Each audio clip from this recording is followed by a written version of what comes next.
Hi guys. இன்னைக்கு ஜாவால என்ன பார்க்க போறோம்னா டெர்னரி ஆபரேட்டர் பத்தி தான் பார்க்க போறோம். இந்த டெர்னரி ஆபரேட்டர்னா என்ன? It is a way to perform conditional operation.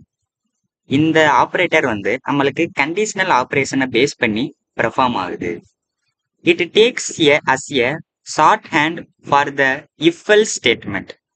இது இஃப் எல்ஸ் ஸ்டேட்மெண்ட்டோட நம்மளுக்கு கம்மியான கோடு ப்ரொவைட் பண்ணும்.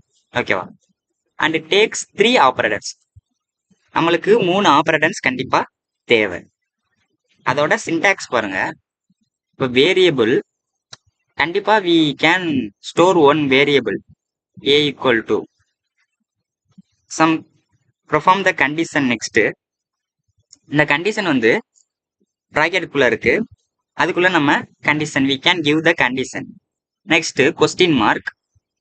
இந்த கண்டிஷன் ட்ரூவா இருந்தா எனக்கு இந்த எக்ஸ்பிரஷன் ட்ரூ எக்ஸ்பிரஷன் எனக்கு கால் ஆகும். அதுவே இந்த கண்டிஷன் ஃபால்ஸா இருந்தா இந்த ஃபால்ஸ் எக்ஸ்பிரஷன் எனக்கு கால் ஆகும். நடுவுல கோலன் நம்ம டினோட் பண்ணும். கடைசியா செமிகோலன்ல வச்சு முடிச்சிடலாம். இதுதான் சின்டாக்ஸ். இப்போ ஒரு எக்ஸாம்பிள் பார்ப்போமா? இப்ப இந்த எக்ஸாம்பிள பாருங்களேன். Boolean day equal to true. ஓகேவா? அப்ப இஃப் டே ஈக்குவல் டு ட்ரூவா? ஆமா, ட்ரூ. அப்ப எனக்கு என்ன பிரிண்ட் ஆகும்? காலேஜ்னு பிரிண்ட் ஆகும். பிரிண்ட் ஆயிருச்சா காலேஜ்னு? டே ஈக்குவல் டு ட்ரூ. அப்பனா எனக்கு காலேஜ்ங்கிற ட்ரூ பிளாக் எக்ஸிக்ட் ஆயிருக்கு. இப்ப நான் இத ஃபால்ஸ்னு கொடுக்குறேன். ஃபால்ஸ் அப்படின்னு கொடுத்தா எனக்கு லீவ்னு பிரிண்ட் ஆகும். ஏன்னா இது கண்டிஷன் ஃபால்ஸ். ஆட்டோமேட்டிக்கா எனக்கு எல்ஸ் பிளாக்ல வந்துடும். ஃபால்ஸ் ஸ்டேட்மெண்ட்குள்ள வந்துடும்.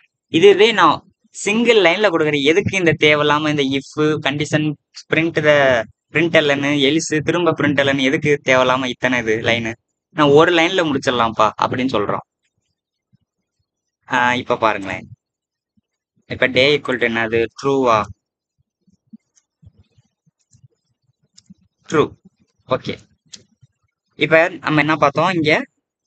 ஃபர்ஸ்ட் ஏதாச்சும் ஒரு வேரியபிள். இப்ப என்ன ஒரு வேரியபிள்? ஏன்னு எடுத்துப்போமா? ஏ ஈக்குவல் டு கண்டிஷன் கொடுப்போம். டே. டே நெக்ஸ்ட் என்னது? கொஸ்டின் மார்க் இருக்கு. கொஸ்டின் மார்க் இங்க நம்மளுக்கு பிரிண்ட் ஆக போகுது. அதனால நம்ம டபுள் கோட்ஸ்ல தான் கொடுக்கணும். காலேஜ். காலேஜ் நெக்ஸ்ட் என்னது? கோலன். Colon next leave. இதை நம்ம பிரிண்ட் பண்ணிக்கலாம். சிஸ்டம் டாட் அவுட் அட் பிரிண்டலன்ல நம்ம ஏஏ பிரிண்ட் பண்ணிக்கலாம். சம் எரர் வரும்னு நினைக்கிறேன். திரும்ப எரர் வருமா? ஆமா வருது. ஏன்னா நம்ம இங்க ரிட்டர்ன் ஆக போகுது ஸ்ட்ரிங் தான். இதுல ரிட்டர்ன் ஆக போகுது. அப்ப நம்ம இங்க ஸ்ட்ரிங்னு டினோட் பண்ணிக்கலாம். ஸ்ட்ரிங். ஓகேவா? காலேஜ் மிட்டாயிருச்சா? இப்ப நம்மளுக்கு எப்படின்னா இந்த வேரியபிளுக்கு என்ன கண்டிஷன் போட்டிருக்கோம்? டே.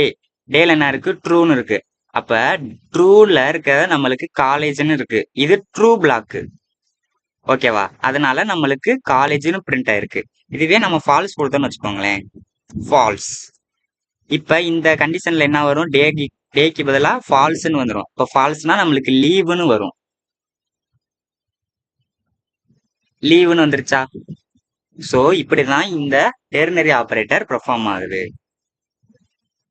இன்னும் இதுவா பார்க்கணும்னா இப்ப அந்த வேரியபிள் இருக்கா? அந்த வேரியபிள் ஈக்குவல் டு எக்ஸ்பிரஷன் 1. அதான் கண்டிஷன் நம்மளுக்கு. இந்த எக்ஸ்பிரஷன் ட்ரூவா இருந்துச்சுன்னா எனக்கு எக்ஸ்பிரஷன் 2க்கு போகும். அந்த செகண்ட் எக்ஸ்பிரஷன் எனக்கு இந்த வேரியபிள்ல ஸ்டோர் ஆயிரும். அதனாலதான் நம்மளுக்கு காலேஜ்னு காமிச்சிச்சு. ஓகேவா? இந்த எக்ஸ்பிரஷன் ட்ரூவா இருந்தா எக்ஸ்பிரஷன் 2க்கு போகும். அந்த எக்ஸ்பிரஷன் 2 இந்த வேரியபிளுக்கு போயிடும். அதுவே இந்த எக்ஸ்பிரஷன் 1 ஃபால்ஸா இருந்தா எக்ஸ்பிரஷன் 3க்கு போகும். அந்த எக்ஸ்பிரஷன் 3 நம்மளுக்கு இந்த வேரியபிள்ல ஸ்டோர் ஆகி நம்மளுக்கு அவுட்புட் வந்துடும். ஸோ இப்படிதான் இந்த டெர்னரி ஆபரேட்டர் ஒர்க் ஆகுது. புரிஞ்சா?